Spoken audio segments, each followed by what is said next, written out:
And despite the so-called war on drugs, the Drug Enforcement Administration reports a record increase in heroin use in the U.S.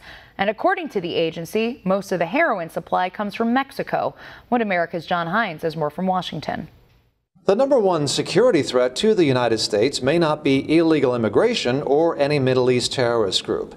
Instead, it could be Mexican heroin, grown with help from Pakistani and Afghani immigrants and exported into many small towns and rural communities across America. I did a little unscientific poll, and 2-to-1, people thought that an ISIS terrorist attack was a greater threat to average Americans than Mexican heroin. And of course, the exact opposite is true. There's a heroin epidemic in this country. There are rates of overdose and deaths that are hundreds of % higher just in the last few years. And these higher rates of death and addiction have caused some states, including Virginia and Maryland most recently, to declare state health emergencies, says Chris Ferrell of Judicial Watch.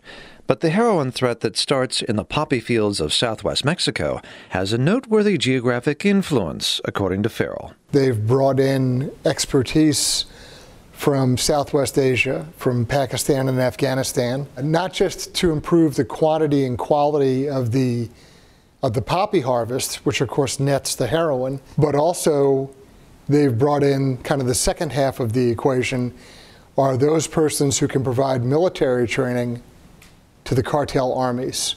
But those cartel armies that protect the heroin trade from the Mexican military are not necessary to get heroin across the U.S. border, says Ferrell. And so what facilitates the movement of all this heroin into the United States is largely corruption. This isn't a matter of the Mexican cartels outsmarting U.S. defenses and border checks and customs and immigration.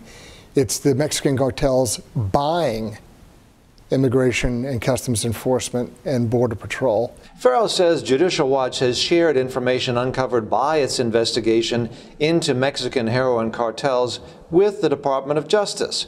When contacted by One America News, the Department of Justice chose to make no comment. John Hines, One America News, Washington.